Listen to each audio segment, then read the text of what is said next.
Welcome to Fun and Games Side Quests. Every episode is a different host sharing a video game they love and why they love it.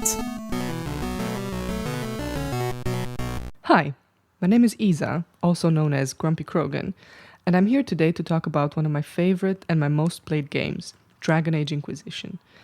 I'm going to start off by giving you a bit of a background in my relationship with BioWare games. So I played the Mass Effect series for the first time in 2012, and I really loved it. I played it throughout 2013, and I was absolutely in love with it. I consumed it. I dove immediately into Dragon Age because I knew that it was a series that is a bit similar.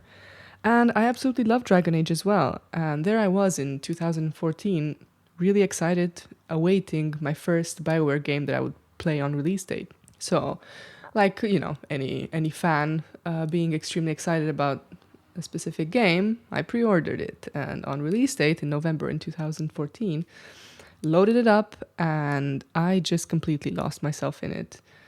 I really loved it. And the main reason why I did that, why I fell in love with it so much, is because I fell in love with the world and I fell in love with the characters. I am an absolute sucker for games where you have to assemble a team of companions and you have to spend time with them. And it's not just about the main story, which is important to me, of course. The main plot is always important, but also about the time that you spend with these characters and the relationships that you develop along the way with them. And of course, I would be a gigantic hypocrite if I didn't mention romance. Mass Effect has a lot of hot aliens, as we all know, and Dragon Age also has its fair share of hotties. If I could just mention my Dragon Age Origins husband, Alistair, who is of course king and perfect and wonderful and goofy. And then my Dragon Age 2 broody boyfriend, Fenris. They are amazing. So obviously Dragon Age Inquisition had a huge potential to bring in a new cast of characters that people would fall in love with. And that is what they did.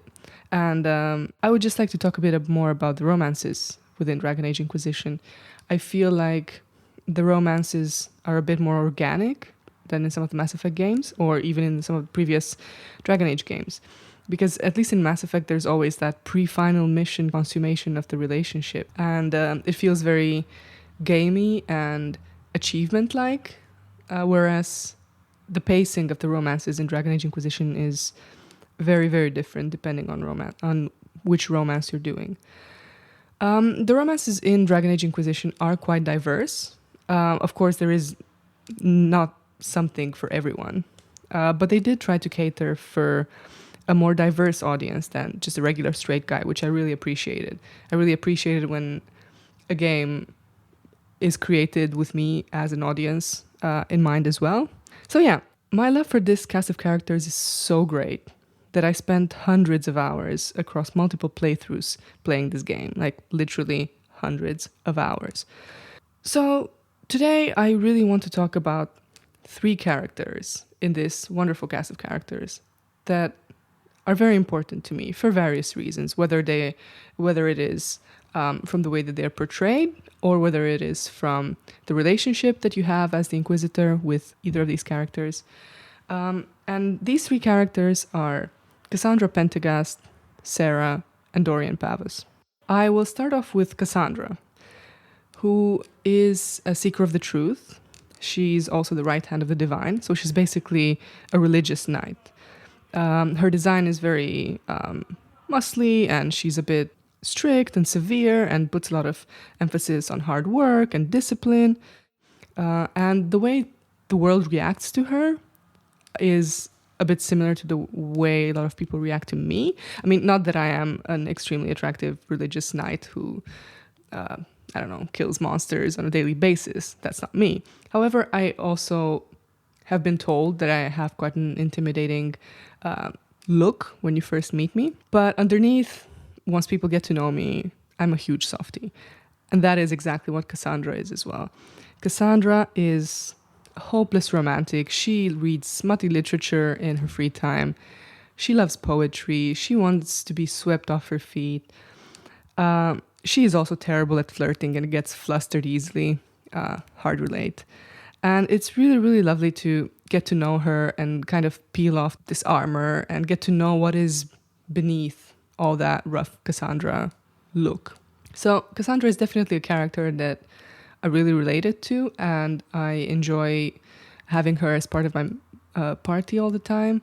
I have just one note to say about her. BioWare, you cowards, make her a romance option for female Inquisitor.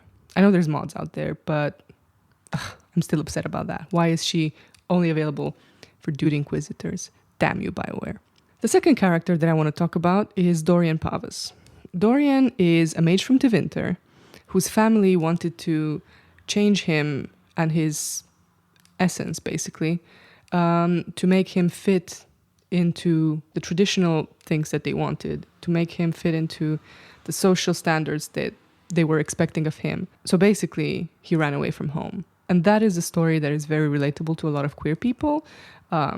Your family not being supportive, family knowing that you're unhappy, your family preferring to keep up appearances rather than supporting you for who you are and knowing that you are happy and that making them happy.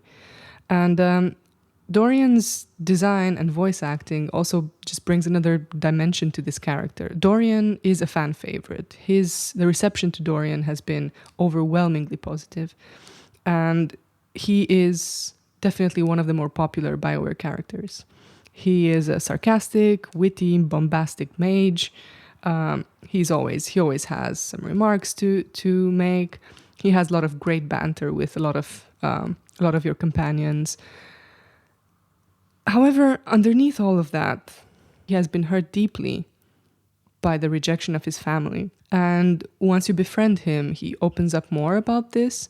And once you do his romance, you get to know much more about what is underneath all of the sarcasm and the funny jokes. Dorian is an extremely important character because it is so crucial to see gay men front and center in an industry that has frequently shied away from explicitly depicting men-loving men. In the years following Dragon Age Inquisition, we still don't have enough queer men in gaming, or, well, any sort of queer characters in gaming, in AAA games specifically. Indie games have done so much more towards having a more diverse cast of characters. However, in AAA games, we still just get one or two side characters that are just mostly hidden away, and that is not good, and we shouldn't be happy with what we're getting. But still, Dorian still stands out as one of the best queer characters that has been written in a AAA game. And now I want to talk about the third character, which I've mentioned, Sarah. Sarah is an elf who is a member of the Red Jennies. The Red Jennies are an organization that kind of steal from the rich to give to the poor. So they kind of try their best to subvert nobility and the chantry and, just generally organizations with a lot of wealth, and give a voice to the little people, as they call them. So people who are behind the scenes, the cleaners, the servants, the maids. So they are an organization that does a lot of good, but there's also a lot of secrecy around them and around their identities. Sarah is romanceable only by a female Inquisitor. And depending what race and what class you play, you might have different conflicts with her. Sarah grew up in foster care, basically, and she's been removed from elven culture, and she's grown up with a lot of internalized hatred towards elven culture. She has a lot of trauma. She has a lot of issues that she hasn't really dealt with. However, her heart is in a good place, and she's really, really set on doing good and making a difference in the lives of the regular folk. Sarah is a very polarizing character, and that is due to her personality. To me, Sarah is a great character. I really love her goofiness, her silliness. She's always making jokes, and mostly dirty jokes. She pulls pranks on members of your team. She's just trying to bring morale up. I really, really appreciate that about her. Some people might find her a bit tiring and her energy a bit exhausting, But I really enjoyed my romance with Sarah. She's really caring, and she's really, really in love with your Inquisitor. Also, in one of the DLCs of Inquisition, you can have a lesbian wedding. It's really cute. I absolutely love it. I could talk so much more about these and about other characters of Dragon Age Inquisition, because these are not the only ones that I love. These are just the ones that are special to me in a certain way. But I want to keep this relatively short and sweet. If you want to play a fun game and hang out with all these lovable dorks, I absolutely recommend getting your hands on Dragon Age Inquisition. It's a 2014 game. It should be, you should catch it on a sale or something, get it secondhand. I'm sure you can find it. That's it for me. If you want to see me cry over virtual spouses, then follow me on Twitter at Grumpy Krogan. Thanks for listening and happy gaming.